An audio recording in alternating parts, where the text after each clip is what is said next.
Сайн байцгаана уу? Өнөөдрийн бичлэгээр Stand Up 2 мөсөн уулгын их бичлэгний part 4 дээр сүүлийн 4 шатыг нэг бичлэг болгоод оруулъя гэж бодлоо. Тэгээд бичлэгэндээ орцгоё да.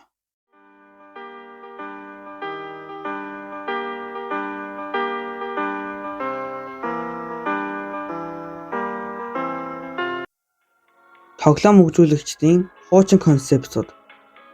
Концепт гэдэг нь юмыг хийхээс өмнө бодож гаргасан гол санааг хэлнэ. Stand Up 2 тоглоомын хуучны концептууд нь тэгэхээр тоглоом гарахаас өмнө гарсан гэсэн үг юм. Reddit дээр Wanja техник их хэрэглэгч 2016 онд Stand Up 2 ингэж харагдаж байсан. Axel Bolt-ийнхны концепт зургууд их зүйлийг нийтэлсэн юм. Дараах зургуудаас та Stand Up 2-ын хуучны загварууд ямар өөр байсныг харж болно.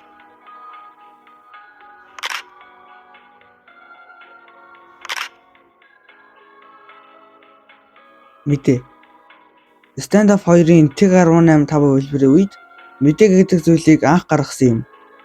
Уг хувилбараас өмнө мэдээ гэдэг зүйл байхгүй байсныг энэхүү бичлэгнээс харах боломжтой. Мэдээ гэдэг нь тоглогчдод зориулсан мэдээллийг меню дээр нь харуулдаг зүйл юм. Gaben 57. Stand Up 2 тоглоомын анхны скриншотыг Gaben 57 гэх хэрэглэгч хийсэн гэж Stand Up 2-ын фандом дээр бичсэн байна. Тийм болохоор уг зүйл нь худлаач гэж магадгүй. Gaben гэх нэр нь Gabe Newell гэх хүний Easter egg нэр юм. Gabe Newell нь Valve Corporation компани ерөнхий захирал ба Counter-Strike, Dota 2, Left 4 Dead гэх мэтчлэн олон тоглоомуудыг Valve Corporation хийсэн. Профайл зургийн катлалт. Хуучны Stand Up хувилбарууд дээр профайл зургийг хүснээрээ катлж болдог байсан. Гэхдээ энэ зүйл нь Stand Up-аас бүрэн мөсөн устсан ба харин одоо профайл зургийг ийхүү сэлдэг болсон. 2017 оны 12 дугаар сарын нээлт. Origin Collection нь TIG-8 дэх хувилбар буюу 2017 оны 12 дугаар сарын 30-нд гарсан учраас энэ зүйлийг мөсөн ууланд оруулсан байх. Hexafamas. Stand Up 2 дээр энэ скин байхгүй. Гэхдээ Hexafamas нь Stand Up-ын хуучны концепт буюу Stand Up мультиплеер дээр л ганц байдаг скин. Хэрвээ та харсан бол бүх скины нэр нь Hexafamas байгааг харж болно. Бонус зэвсэг. Stand Up-ын мультиплеер дээр бонус зэвсэг гэдэг зүйл байсан бөгөөд тоглогчдыг алж оноо цуглуулж авдаг байсан ажээ.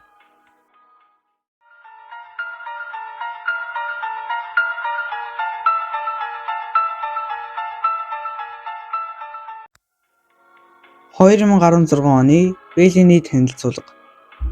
Stand Up 2016-аас 17 оны асуулт хариулт дээр нэгэн хөгжүүлэгч Бэлийг нэмэж байгаагаа хэлсэн гэжээ.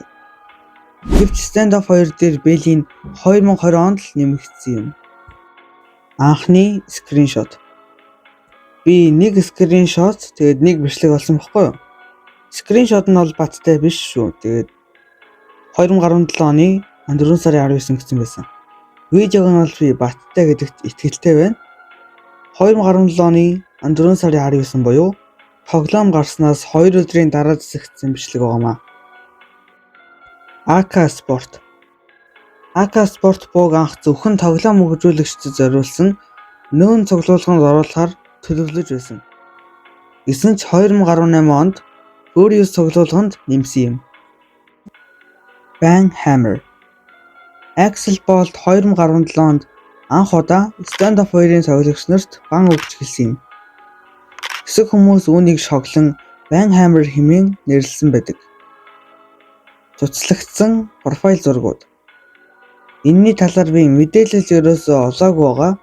Фандом дээр тоглоомонд хизээж нэмэгдээгүй зургуудын өөр нэг багц гисэн байгаа. Хэдүүлээ энийг зөвхөн алгасчаа. Sandstone Map-ийн анхны туршилтын хувилбар.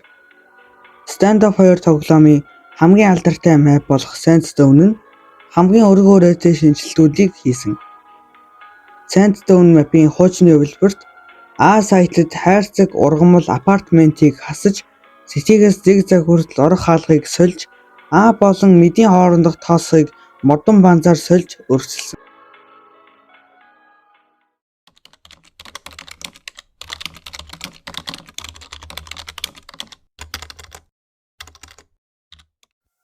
Тоглогчийн гар. Рандом дээр нэг зурганд бид T талын бэлэгөө тоглогчийн хутга барсан гарыг харж байна гэсэн зүйлийг бичсэн байгаа юм. Би гэхдээ олохгүй байгаа учраас дараагийн сэдв рүү орчихъя. Нэр үнэхээр зарим сэдвэр нь олддгүй юм билээ. Assistance гэдэг нь Assistance медалийн бага зэрэг буруу үсгэлсэн хэлбэр юм. Assistance гэдэг нь Stand Up 2-ын медаль ба энэхүү медалийг одоо хизээж авах боломжгүйгээс гадна бонус скинтэй ч хамт ирдэггүй медаль ажээ. Уг медаль нь бронз, силвер, голд, платинум, бриллиант гэх 5 төрөл байдаг ба энэ үед эдгээр медалуудыг мөнгөөр авдаг байсан юм. Би энэ доор үнийг нь тавьчихъя.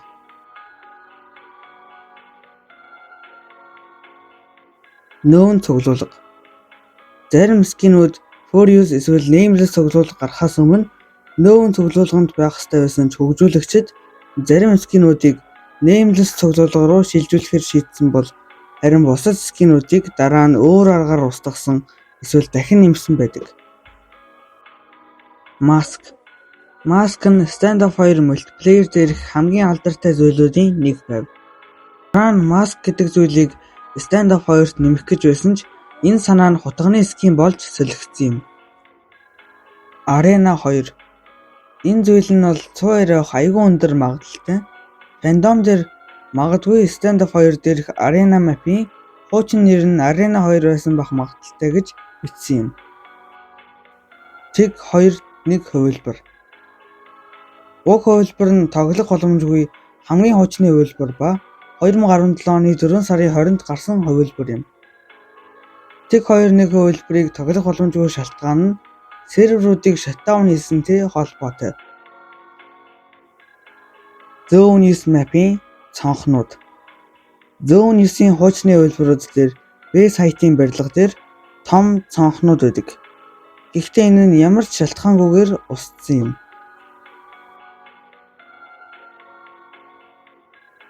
Boy Насмирт. Тэрхүү орос үгийг орчуулбал Deathmatch-д ижлэгэн утгатай үг гардаг. Харин Deathmatch нь Team Deathmatch-ийн хуучны нэр ажээ.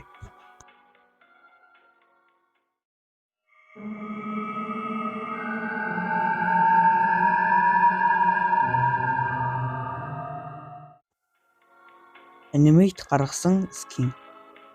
Энээс ч бараг нэг ч зүйл бодтой биш байсан учраас бүгдийг нь цуу яриагээд ойлгоорой.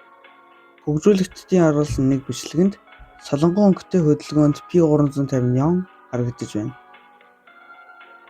2024 оны 12 сарын 16. Axel Bolt-ийн Stand Up 2-ын тухай бичсэн анхны постны огноо нь 2024 оны 12 сарын 16 юм. Тэг хувилбар. Тэг бол Stand Up-ийн альфа хувилбар. Тэг 2 нь жигэн хувилбар гэх бодлоод хүмүүсийн толгойд үүсдэг. Karambit Acid-ийн геймплей. Би өмнөх бичлэгэн дээрээ Karambit Acid утгыг өрн тоглоомд нэмээг өгж хэлсэн. Харин энэхүү цуу яриан дээр энэ бичлэг яаж нийтлэгдсэн тодорхой биш. Ихэнх хүмүүс үүнийг skin changer гэж бодож байгаа гэх зүйлийг бичсэн байна. Rust map-ийн туршилтын хувилбар. Rust map-ийн хуучны хувилбарууд дээр B сайт дээр контейнер байхгүй, A сайт дээр хайрцаг байсан, A сайтын нэр нь Aria байсан гэх мэтчлэн ялгаатай.